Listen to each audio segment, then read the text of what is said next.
uli kag alas 10 gabi kay nag-overtime ka nya paingon dito stocks nya pagimanhiman mabalaan na din mo nga na unfair kay sa Pilipino. Alright, good morning. Napunta no so Ginoo sa kahon karon manggod magastos na magkasakit. Labi na kay ang atong mga opisyalis at mga kadagkuan sa atong nasod involved na sa corruption. So muna atong mga challenges karon no bilang Pilipino. So ang issue karon manggod sa pag-ilis sa committee sa Blue Ribbon Committee, murag naa may whitewash. Napansin ninyo nga ang kuan sa Senado ang katong gi-contempt nila si Hernandez. Na ako ni banta sa sulod sa kuan kay tungod kay na involved si Jinggoy o katos Villanueva. Ilang gigawas daw sa kuan tungod sa hangyo daw ni Romualdez. Murag paminaw nako murag naaajoy ko ana ba fokus murag dula gihapon na between the lower house and kuan Senate. Kana kay gilistan nila og kuan Senate President ilahan na gyud na Tito Soto. Di pa kay mahalata karon pero unti-unti na paita.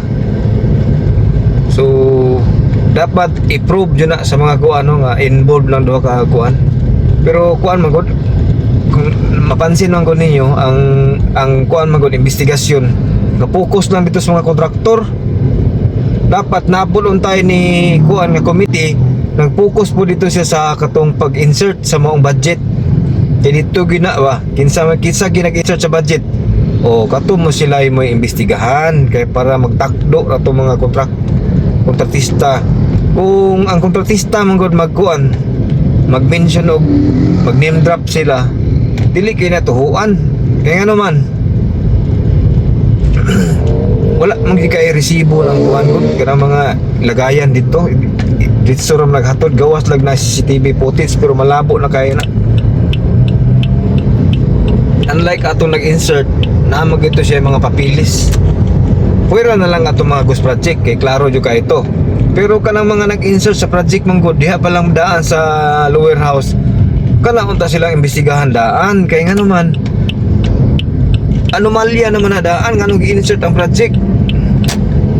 Oh, way siguro pa ni si atong presidente napo ni siya inuhaw anak kay nga naman moagi man na mo pirma man siya anang kuan anang gaam pirma man siya ana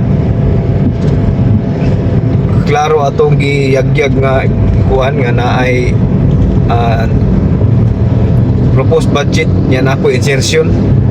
Ang pangutana na ron kung siya nag-insert kana mo ilang i-focus unta karon mga senador na nag-focus mo sa kuan pati ang lower house po kuan po sila ilang investigasyon luod kay paminawon magkuan mo investigasyon nga inyuha ra mga kabaro ang kuan dapat paspasan natong third party nga investigator. Dapat na nato sila third party nga o dili membro ang lower house o kuan senado. Pangit kay paminawon ba nga mag-imbestiga sa imong kuan ikapuar po nimo so tinabulay lagi na sila. Klaro man ang kanang corruption man gud organized corruption man gud na ka organisasyon na kay klaro kayo kanang kwartaha diha katong mga nangapilde sa tawag ani katong nangapilde sa sugal kato siya dapat pabayaran dito kana kutob sa nga nangawala nga kwarta pabayaran na sa mga kurukungho kay salbahes kay ni mga kuan tong mga kwarta gipang baldas na nila inutang pabayan nato na daghang ang Pilipinong gutom daghang Pilipino nga unta na maka-livelihood katong mga kwarta unta katong mga pila ka billion pesos og project patog livelihood daghan kay mga kapuspalad nga makabenepisyo sa mong trabaho.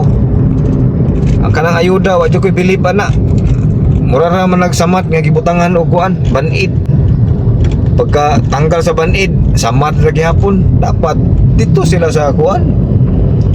Long term ba? Dapat maayo gyud ang samad. Gets ninyo? Oh. Ana na siya. So kita normal nga Pilipino makaapas man ta sa ilaha mga teknik. Sa una man gud panag-ing nila nga wala pa social media karon makatimbang-timbang na ang mga Pilipino. Way siguro gani ni mag-aklas ni mga kuan tagam jud ang mga kagwanga na. Kung ingon sunugo nilang balay pareha sa kuan ubang nasod. Aw, diha ginapaingon. Kanang kongreso man gud diha man gid ang source sa maong corruption. Dapat na giilisan na gikan sa Speaker of the House kana ilisan na sila. Di ba? Kung tanawon man gud nimo wala na ilahang kuan oy. Wala na ilahang organisasyon. Pangka na kayo. So kana unta ilang giilisan, giuna-una man giilis ang Blue Ribbon Committee nga okay naman ta kayo to, di ba? So kung tan-aw man gud nimo ang pattern man gud. Naagad sila gi kanang pagtakpan. Tito Soto ilaham na. Oh. Isa pa. Lacson 50-50 pa si Lacson ha.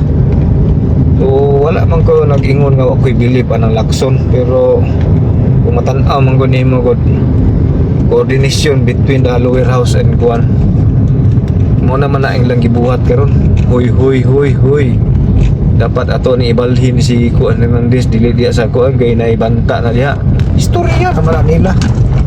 Kung sa man ang ka safety anang sa Senate kabuang mas dili pa sa safe dito sa PNP. Los mo na nga mga komento lang tag dili mao tungod anang kuan ba 5 kag billion of pesos pa overtime ka igo ra sa tax kana di pa nimo makita imong pamilya kay tungod kay uli kag alas 10 gabi kay nag overtime ka nya paingon dito sa tax nya pagimanhiman mabal-an na nimo ngay ngana unfair kay sa Pilipino. So kana lang og maayong buntag sa inyong tanan, hybrid akong ulo ron. Og ayaw mong kalimot og subscribe nitong channel kay padakon ta ni. Og i-like po niyo yung video kay para maganahan po ta og buhat og reaksyon. Okay, dahil salamat sa inyo mga idol.